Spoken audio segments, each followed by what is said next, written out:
Welcome to Spectro Tales. I am your friend Saif. Now begin the story, named. I found my own grave. I never thought my life would turn into something out of a horror movie. It started with a letter, just a plain old envelope, yellowed at the edges, sitting in my mailbox. No return address. My name was scrawled across the front in ink that had bled into the paper. I should have ignored it. I wish I had. Inside, a single piece of paper read, "You are already dead. Come see for yourself." My stomach twisted into a tight knot as I reread the words. A joke? A prank? Some sick scam? But deep inside, something felt wrong, like the letter had weight, like it carried something more than just ink and paper. Then at the bottom of the note, I saw an address, a place I had never been before. But that night, I dreamt of it. A graveyard, shrouded in mist, where the ground pulsed like it was alive. A lone tombstone stood in the center, and when I stepped closer, I saw my own name etched into the stone. I woke up drenched in sweat, the image burning in my mind.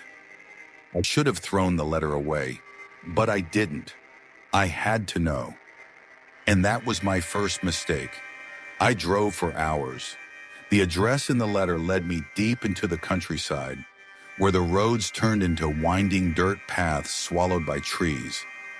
My headlights flickered against the dense fog, casting long, unnatural shadows that twisted like reaching fingers. I had told myself I wouldn't actually go, that I'd just forget it. But something pulled me forward, a force I couldn't shake. When I finally reached the location, my stomach dropped. It was a cemetery, not one of those pristine, neatly arranged graveyards with trimmed grass and polished stones. This place was ancient. The iron gates were rusted and twisted, barely standing upright. Tombstones leaned at odd angles, some cracked, some split open as if something had crawled out. And then I saw it, my grave. It was right there, in the center of the cemetery, just like in my dream. The headstone was old, covered in vines, yet somehow my name was perfectly legible. Below it, the date of death was carved, 3 days from now. I couldn't breathe. My chest tightened. This wasn't real.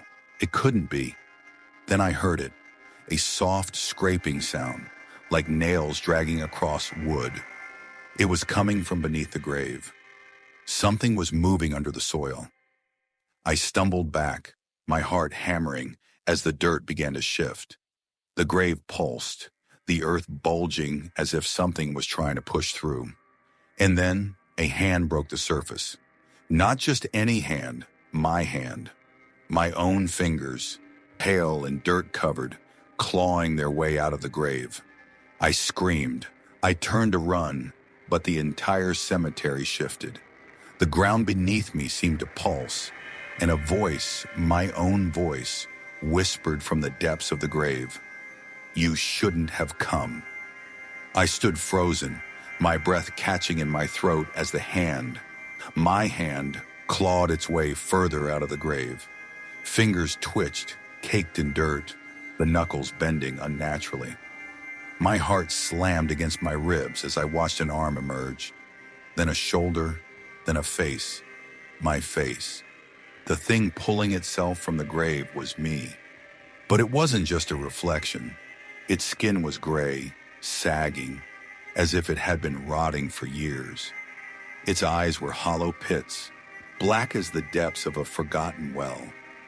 Mud dripped from its lips as it smiled, a twisted, knowing grin.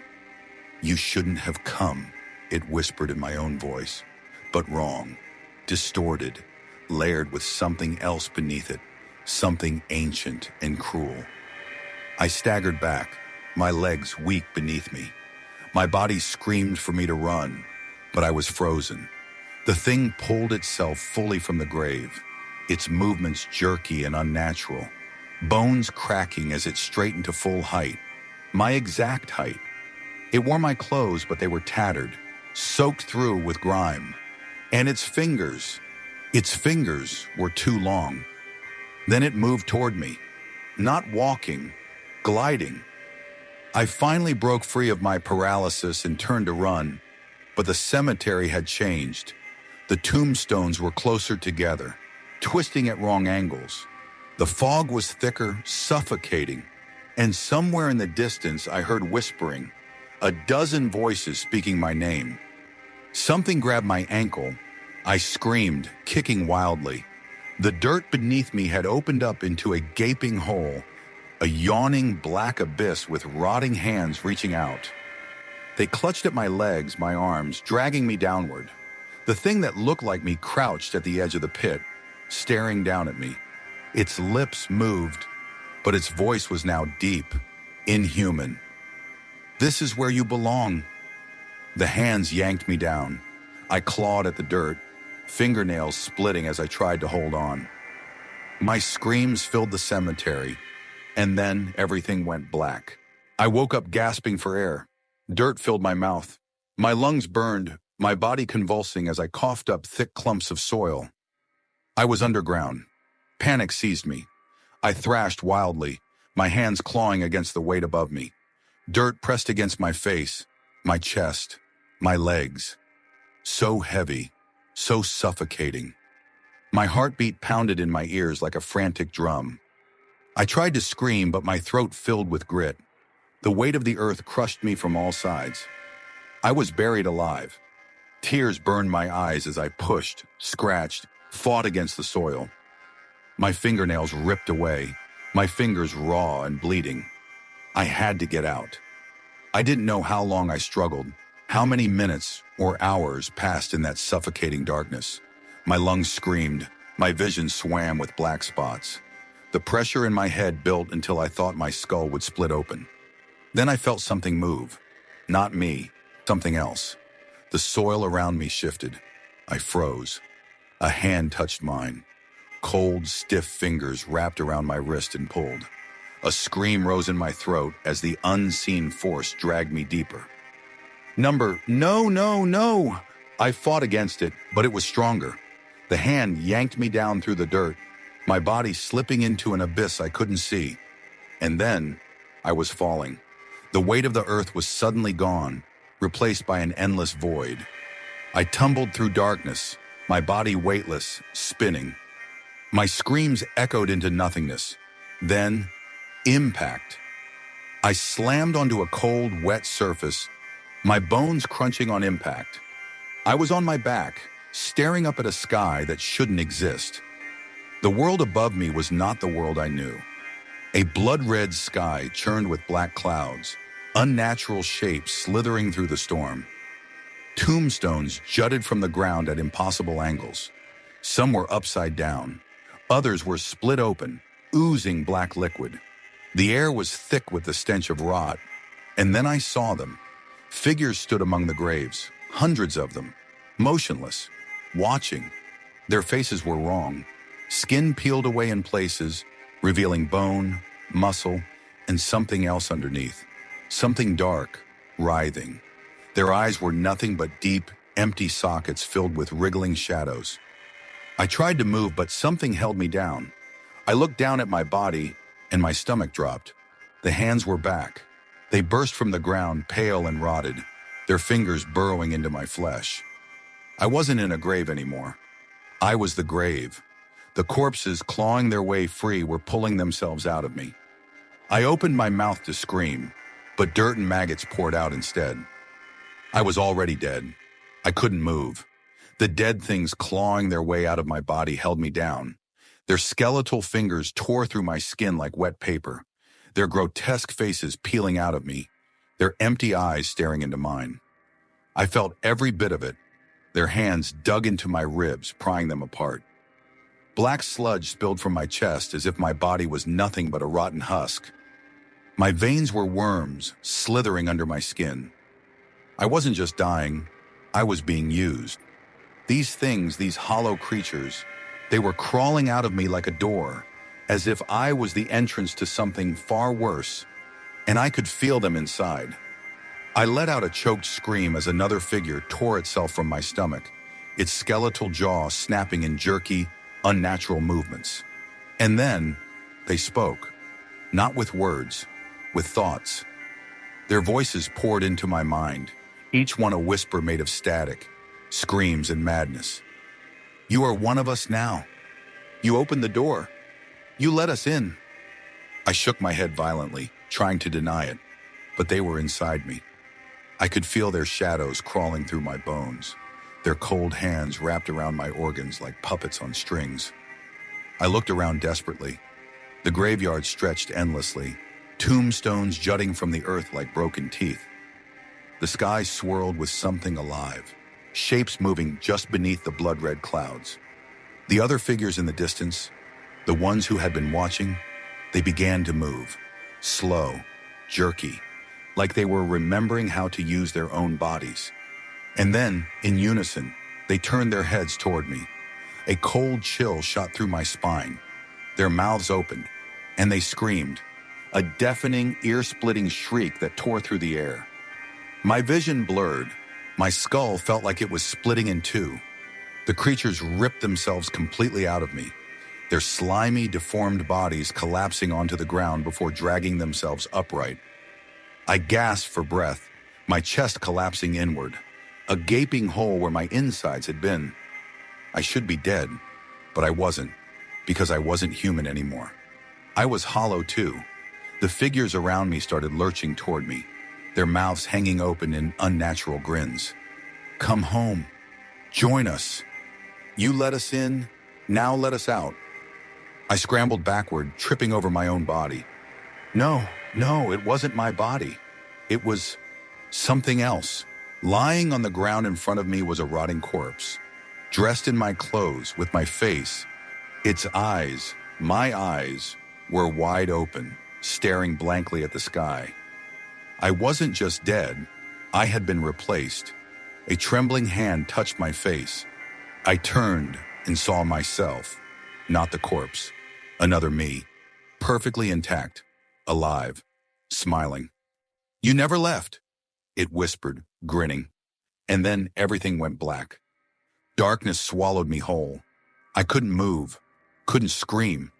I felt like I was sinking into something thick and wet, like tar wrapping around my limbs, pulling me deeper.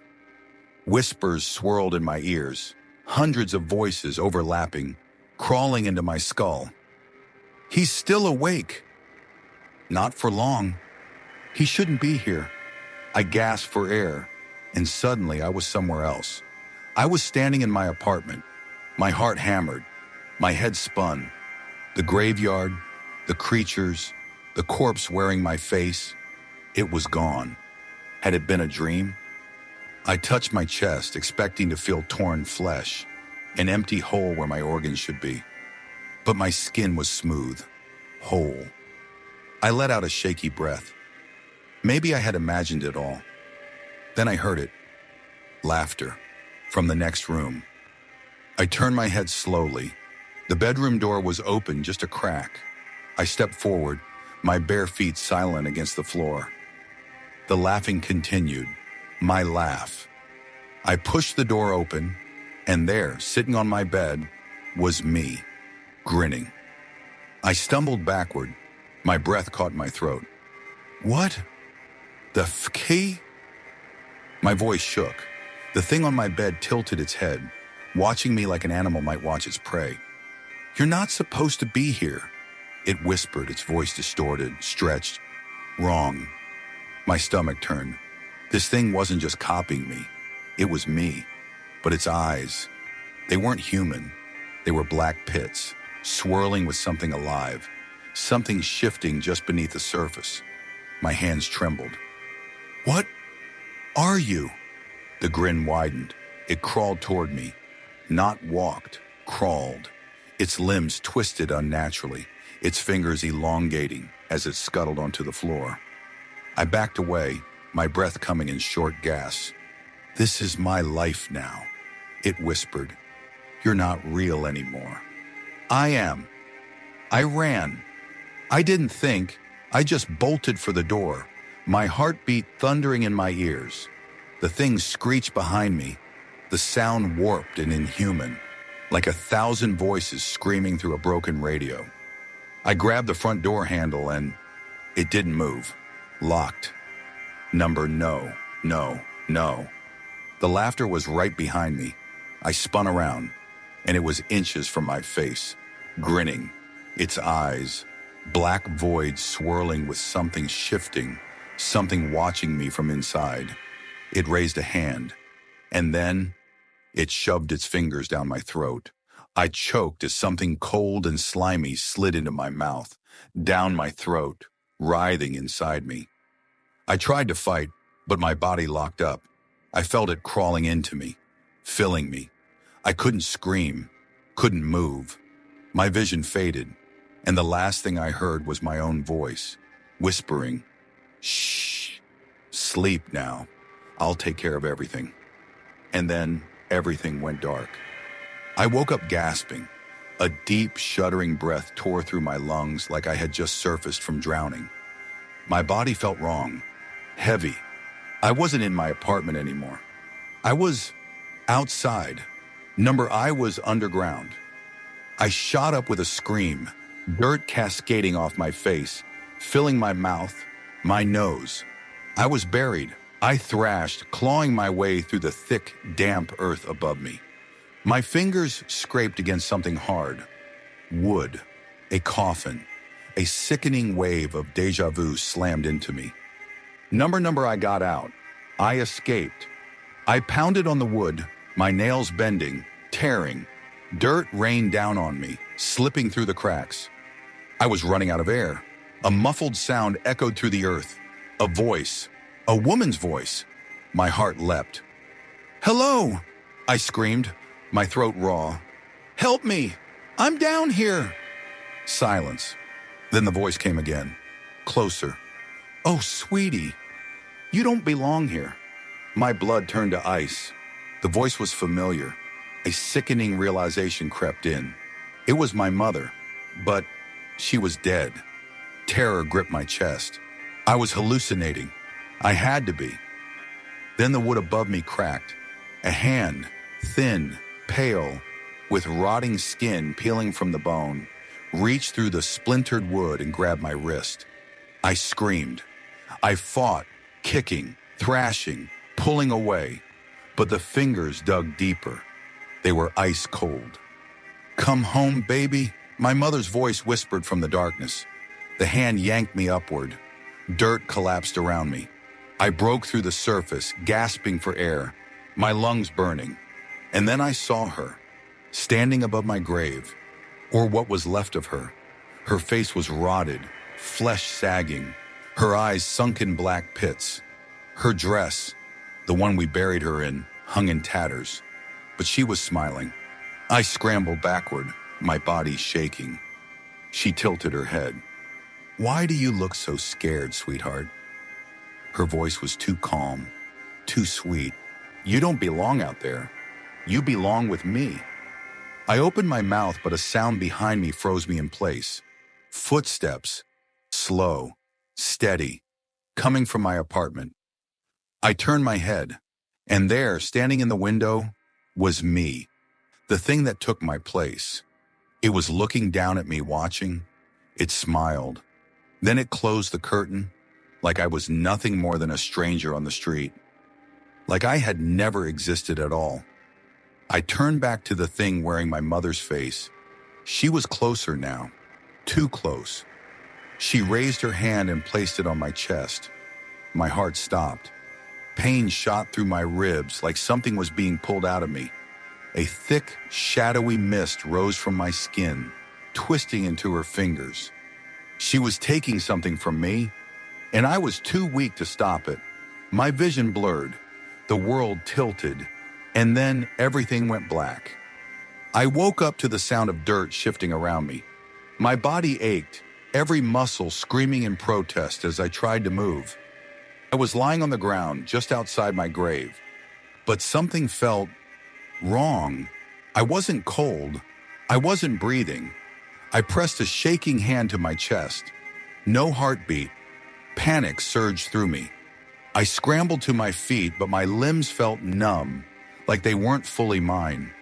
The air around me felt thick, heavy, like I was trapped between two worlds. And then I saw her, my mother, or whatever thing was wearing her face. She stood by the grave, staring at me with empty black sockets where her eyes should have been. "You're almost ready, sweetheart," she cooed. I staggered back, my breath coming in ragged gasps, even though I knew now I didn't need to breathe anymore. "What did you do to me?" My voice was barely a whisper. Her decayed lips stretched into a smile. "I brought you home." The ground beneath me shuddered. I turned to run, but the cemetery was gone. I was somewhere else now. A black void stretched endlessly around me, filled with the whispers of 1,000 voices, crying, screaming. I wasn't in the real world anymore. I was in between, trapped. And then I felt it, a presence, something huge moving in the darkness, watching me, waiting. I turned slowly, and I saw it, a towering, shadowy figure, faceless, its body twisting and shifting like a living void. It had no eyes, yet I knew it was staring directly into my soul. A deep, rattling breath echoed through the darkness. It knew my name. It had been waiting for me. "You were never meant to leave," the voice rumbled, filling the void. I tried to move, but I couldn't. The shadow stretched out a long, spindly hand. It pressed against my chest, right where my heart should have been. Pain exploded through me. My body convulsed, my vision flickering between this world and the real one. I could see my apartment, see the thing wearing my face, living my life.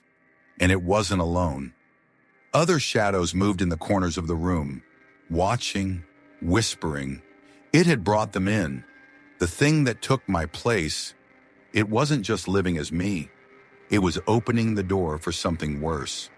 I turned back to the towering shadow, my vision blurring. "What are you?" I gasped. The figure leaned closer, its breath like dead air against my face. "I am the Hollow One," it whispered. "And now, so are you." I felt something rip from inside me. A thick, swirling mass of darkness poured from my chest, twisting into the Hollow One's outstretched fingers. It was taking my soul, taking everything that made me human, and I was too weak to stop it. I opened my mouth to scream, but there was nothing left inside me to scream. With the world around me collapsed into nothingness, I was floating, no, falling, through an endless void, my body weightless, my soul half consumed. The Hollow One had taken something from me, something I could never get back. I tried to breathe, but there was no air. I tried to move, but my limbs didn't feel real anymore. I wasn't human. I wasn't anything. Then suddenly, a pull, like something had yanked me backward through existence itself. The darkness shattered, and I woke up, back in my apartment. For a moment I thought I had escaped, until I saw it. The thing wearing my face stood in front of the mirror, staring at its own reflection. But the reflection was wrong. Its smile stretched too wide. Its eyes were too dark. And then, it turned to look at me. "You're early," it said.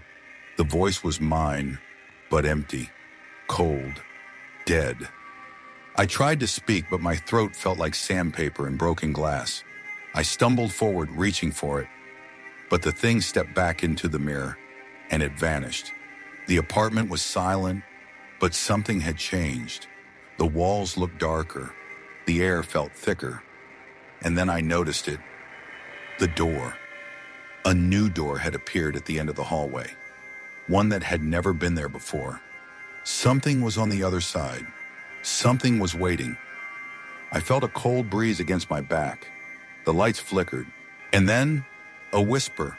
Not from the door, from the mirror. I turned slowly. The reflection wasn't mine anymore. It was watching me. It grinned, and then it whispered, in a voice that wasn't quite human, "The door is open now." The air in my apartment felt wrong, thick, rotten. The new door at the end of the hallway stood open, its frame yawning into pure darkness. And the mirror? The thing wearing my face was still smiling inside it. "Go on," it whispered, its voice crawling beneath my skin like writhing insects. "You've already come this far." A cold dread wrapped around my spine. I didn't want to move. I didn't want to see what was beyond that door. But something pushed me forward. Not a physical force, something deeper. A pull from inside my very soul. I stepped into the blackness. The other side. The moment I crossed the threshold, my apartment was gone. I stood in an endless graveyard. The sky above was a swirling mass of crimson clouds, shifting unnaturally, like a living thing. There was no wind, yet the dead trees groaned as if they were breathing. Tombstones stretched into the distance, countless rows of forgotten names, each one cracked and crumbling. Then I saw it, my own grave. It stood freshly dug, the soil still loose, the headstone new and untouched by time.